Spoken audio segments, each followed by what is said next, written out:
علیکم ورحمۃ اللہ وبرکاتہ۔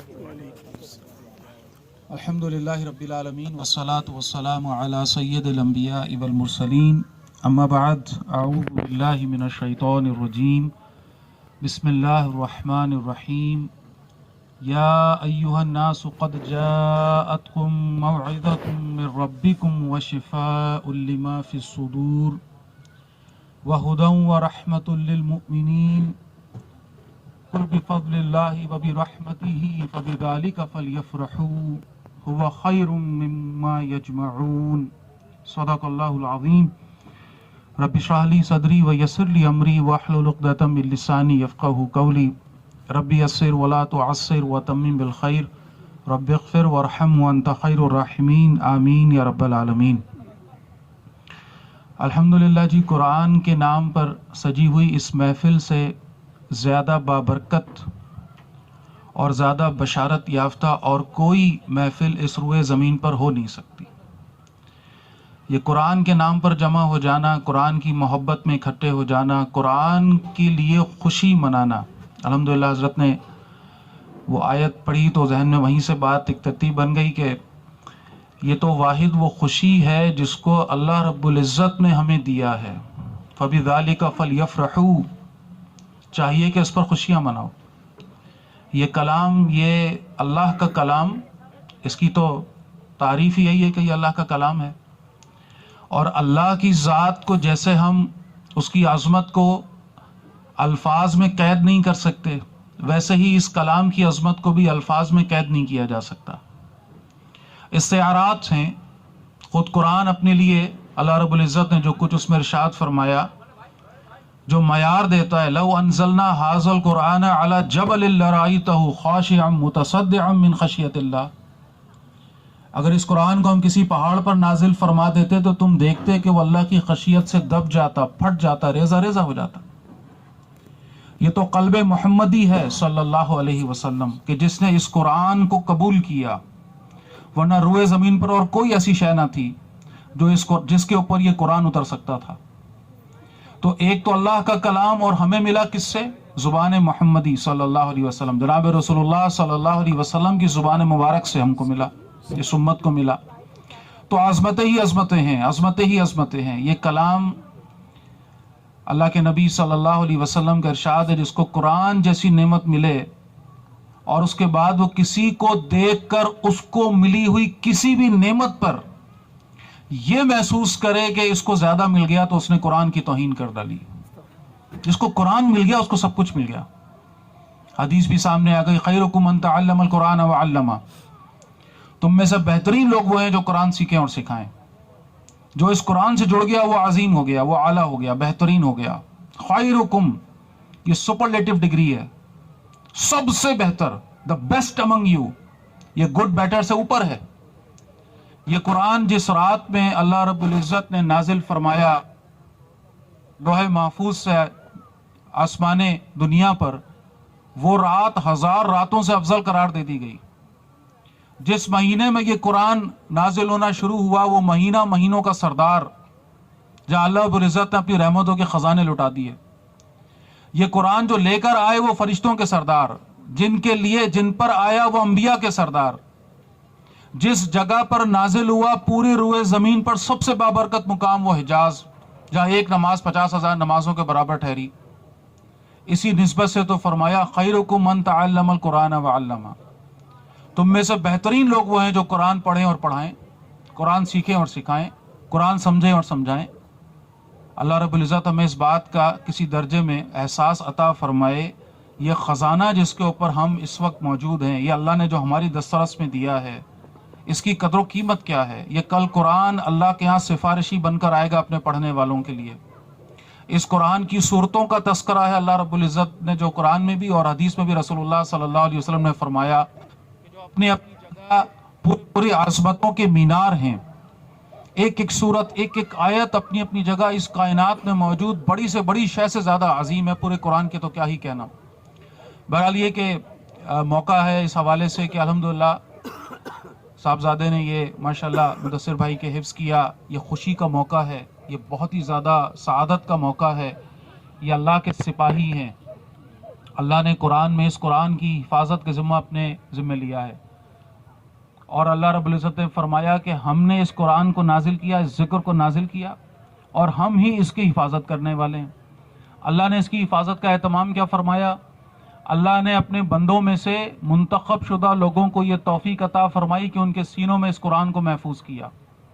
یہ اللہ کے سپاہی ہیں، یہ اللہ نے جو اپنے ذمہ کام لیا اس کو انجام دے رہے ہیں اللہ کی توفیق سے۔ قرآن کی حفاظت، یا ایک نقطہ اچھی طرح سمجھ لیں، قرآن کلام ہے، اللہ نے بصورت کلام اپنے پیارے حبیب کو دیا، اور رسول اللہ صلی اللہ علیہ وسلم نے بصورت کلام اپنے صحابہ کو دیا۔ اصل قرآن جو ہے نا، جس کی اوتھنٹیکیشن ہے وہ یہاں سینے میں، سینہ با سینہ۔ جو بات سمجھا رہا ہوں وہ یہ ہے کہ دنیا بھر کا اصول سمجھیے، آپ کوئی امتحان لیں کسی سبجیکٹ کا، کسی موضوع کا، کسی عنوان کا، جب جو جواب دینے والا جواب دے تو اس کی اوتھنٹیکیشن کہاں سے ہوتی ہے جی؟ اس کی تصدیق کہاں سے ہوتی ہے؟ کسی لکھی ہوئی کتاب سے۔ یہاں ذرا غور فرمائیے، قرآن حکیم کا اس کو چھاپنے، اس کو پرنٹ کرنے کے بعد، اس کے مصحف کی صورت میں لانے کے بعد اس کو اوتھنٹیکیٹ کون کرتا ہے؟ اس پر مہر کون لگاتا ہے کہ میں نے حرفاً اس کو پڑھا ہے اور اس میں کوئی غلطی نہیں ہے؟ یہ ایک حافظ ہوتا ہے۔ حافظ بتاتا ہے کہ ہاں جی یہ غلطیوں سے پاک ہے۔ جو بات سمجھا رہا ہوں وہ یہ کہ اصل قرآن کی جو عظمت ہے نا وہ یہی ہے، اس کو سینہ بسینہ چلنا ہے جب تک اللہ نے اس کے لیے طے فرمایا، قیامت تک کے لیے۔ تو اصل سپاہی حاملین قرآن، حافظین قرآن، اللہ ان کی حفاظت بھی فرمائے، اللہ ان کے یہ جو جس اتنے عظیم کام کے لیے اللہ نے ان کو منتخب فرمایا ہے اس کی لاج رکھنے کی بھی توفیق عطا فرمائے، ان کے عمل میں اللہ تعالیٰ اس قرآن کی جھلک عطا فرمائے، یہ قرآن کے تحت اپنی زندگیاں گزارنے کے قابل ہوں، تاکہ اس قرآن کی عظمت واقعتاً ان کے اعمال میں بھی نظر آئے، تب یہ باعمل کاری بنیں گے، اور تب یہ اس سعادت کو پانے کے قابل بنیں گے جو اللہ نے ان کے لیے رکھی ہے۔ اب بہرحال بات کو سمیٹ رہا ہوں، کچھ پریکٹیکل باتیں دو چار آپ کے سامنے انشاءاللہ رکھ رہا ہوں۔ جو آیات تلاوت ہوئی، سورہ یونس کی آیت نمبر 57 اور 58 ہے، جہاں اللہ رب العزت فرما رہے ہیں، یا ایھا الناس، اے لوگو، اے انسانوں، قد جاءتکم موعظۃ من ربکم، دیکھو تمہارے رب کی طرف سے تمہارے لیے نصیحت آ چکی ہے، وشفاء لما فی الصدور، یہ تمہارے سینوں کی بیماریوں کی شفا ہے۔ آج میں اور آپ دنیا کے سب سے بڑے جس مسئلے کے اندر مبتلا ہیں، آج کا انسان، غور فرمائیے گا، ہم یہ سمجھتے ہیں کہ ہمارا مسئلہ مال دولت ہے، پیسہ ہے، لگژریز ہیں، آسائشیں ہیں، اس کے لیے ہم دیوانے ہوئے چلے جا رہے ہیں، اس کے لیے ہم بہرحال معذرت کے ساتھ لفظ استعمال کر رہا ہوں، باولے ہوئے چلے جا رہے ہیں۔ آج ہمیں جس دوڑ میں لگایا گیا ہے اس کا حاصل یہ ہے کہ جتنا زیادہ مال پیسہ اکٹھا کر لو۔ آج کامیابی کا معیار کیا ہے؟ جس کے پاس زیادہ پیسہ ہے، جس کی گاڑی بڑی ہے، جس کا گھر بڑا ہے۔ اس دوڑ میں لگے ہوئے انسان ذرا دیر کے لیے رکیں، ٹھٹکیں، صبر کریں اور سمجھیں اس بات کو، کتنا مال کما لیا، سکون ملا، اطمینان ملا، کروڑوں اربوں کھربوں روپے لے کر ایک شخص نکلے اور مجھے وہ دکان کا پتہ بتا دے جہاں سے سکون نام کی شے ملتی ہے۔ یہ سکون کہاں ملتا ہے؟ کوئی ہے دنیا کی دکان؟ کوئی ہے یہاں پر شخص کہے کہ جی اتنے ارب اتنے کھرب لے کر پہنچو وہاں پر اور وہاں اتنے کا سکون تمہیں مل جائے گا؟ سکون کیا چیز ہوتی ہے؟ اطمینان سے انسان آنکھیں بند کر کے ایسے رات کو لیٹے اور سو جائے، چند گھنٹے سو کر اٹھے اور فریش تازہ دم ہو کر اٹھے، کوئی تھکن اس کو نہ ہو، کوئی ٹینشن، کوئی پریشانی اس کو نہ ہو، کوئی فکر اس کو نہ ہو، کیا ہوگا، کیوں ہوگا، کیسے ہوگا، آرام سے اطمینان سے تازہ دم ہو کر اٹھے، اپنی دنیا میں مگن رہے، جو مل جائے کھانے کو کھا لے، کوئی پریشانی نہ ہو یہ کیوں کھایا وہ کیوں نہیں کھایا۔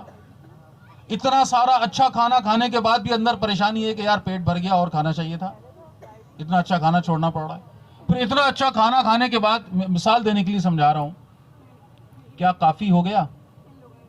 ہمیشہ کے لیے مسئلہ حل ہو گیا؟ ابھی چند گھنٹوں بعد پھر بھوک وہیں کی وہیں، پھر کھانے کے پیچھے، اتنا مال کما لیا سارا پھر خرچ ہو گیا، پھر کمانے کے پیچھے، اتنی ٹینشنز، اتنی پریشانیاں۔ بہرحال انسان ہے، انسان کی زندگی انہی ٹینشنز کے ساتھ ہے، انہی سٹریس کے ساتھ، انہی پریشانیوں کے ساتھ ہے، چیلنجز ہیں، جبلی تقاضے ہیں، روحانی تقاضے ہیں، نفسیاتی تقاضے ہیں، رشتہ داروں کے تقاضے ہیں، جذباتی تقاضے، سب کے ساتھ لگیں۔ ان سارے تقاضوں کے اندر اگر کوئی انسان سکون میں اپنے آپ کو محسوس کرے تو وہ دنیا کا سب سے دولت مند انسان ہے، سب سے دولت مند۔ ایک انسان جس کے پاس سکون کی دولت ہے اس سے زیادہ امیر اور کوئی نہیں ہے۔ اب دو باتیں آپ کے سامنے رکھ رہا ہوں۔ پہلی بات خود قرآن کی آیت ہے، اللہ پاک فرماتے ہیں الا بذکر اللہ تطمئن القلوب، جان لو کہ اللہ کے ذکر میں ہے دلوں کا اطمینان. اور ایک حدیث آپ کے سامنے اگر رکھوں رسول اللہ صلی اللہ علیہ وسلم کی، جس کا مفہوم یہ ہے کہ جس شخص نے دنیا کو اپنا غم بنایا، دنیا اس کے سر پر سوار ہو جائے گی، اس کے سیدھے کاموں کو بھی الجھا دیا جائے گا اور وہ سکون قلب سے محروم ہو جائے گا. اور جس نے آخرت کو اپنا غم بنا لیا، اللہ اس دنیا کو اس کی ٹھوکر میں رکھے گا، مفہوم عرض کر رہا ہوں حدیث کا، اور فرمایا اس کے الجھے ہوئے کاموں کو اللہ تعالیٰ سیدھا فرما دے گا اور اسے سکون قلب کی دولت میسر آ جائے گی. اب ان دونوں باتوں کو جوڑ لیجئے. قرآن ہمیں کون سی دنیا دکھاتا ہے؟ حقیقت کی دنیا ہوگا، اس کی باس پروس ہو رہی ہوگی، احتساب ہو رہا ہوگا. اس سارے پروسیس میں جو بات سمجھنے کی اس وقت کوشش کر رہے ہیں وہ یہ ہے کہ اگر تو اس منزل کو اپنی واقعتاً منزل سمجھ لیا اور اس کی تیاری کر لی تو کامیابی، اور خدا نہ خاصہ اس کو اگنور کیے بیٹھے رہے اور ادھر ادھر کے جھمیلوں میں.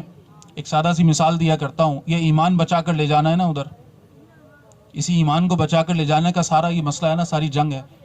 میں یہاں سے یہ دو بچے پیارے پیارے ہیں، ان کو میں یہ کٹورا پانی کا بھر کے دوں اور ان سے کہوں بیٹا یہ کٹورا پانی کا ایسے بھر کر آپ نے جانا سیدھا وہ سامنے مسجد تک.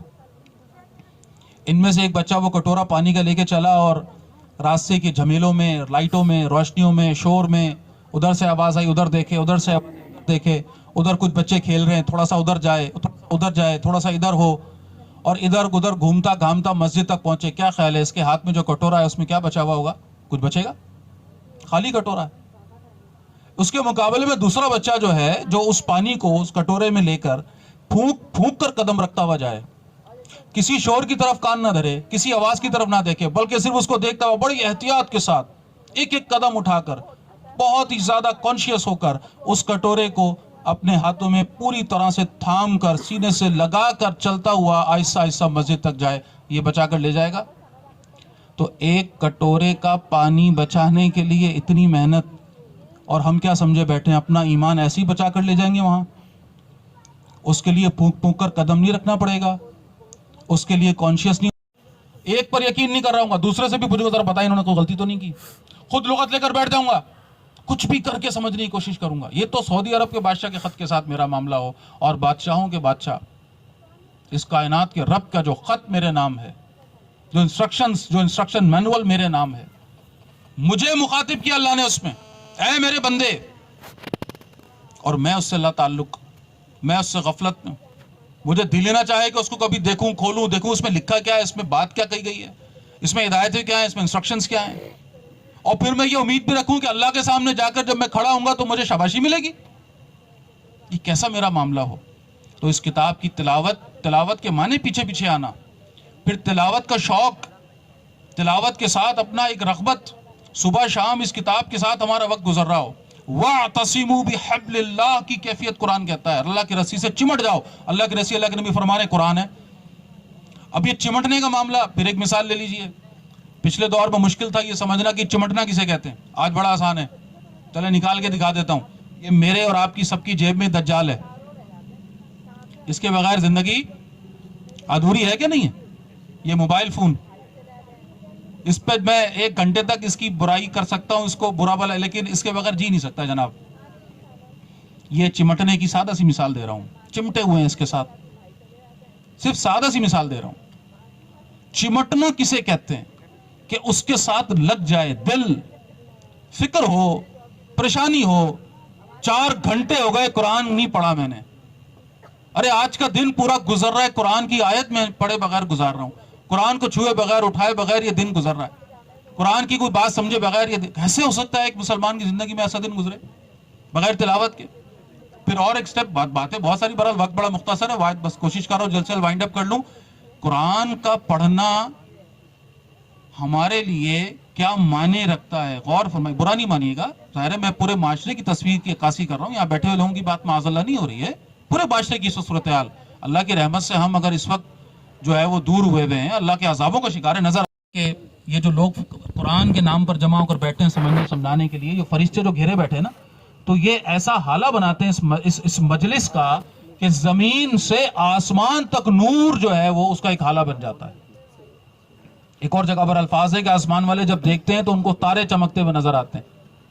وہ پوچھتے ہیں اللہ سے، یا اللہ یہ کون ہے؟ اللہ فرماتا ہے یہ میرے وہ بندے جو میرے ذکر کے ساتھ اس وقت مشغول ہیں۔ یہ فرشتے جب جاتے ہیں واپس اللہ کے دربار میں، اللہ کو تو سب معلوم ہے، لیکن ظاہر ہے یہ بات سمجھانے کے لیے حکمت کے ساتھ اللہ کے نبی فرما رہے ہیں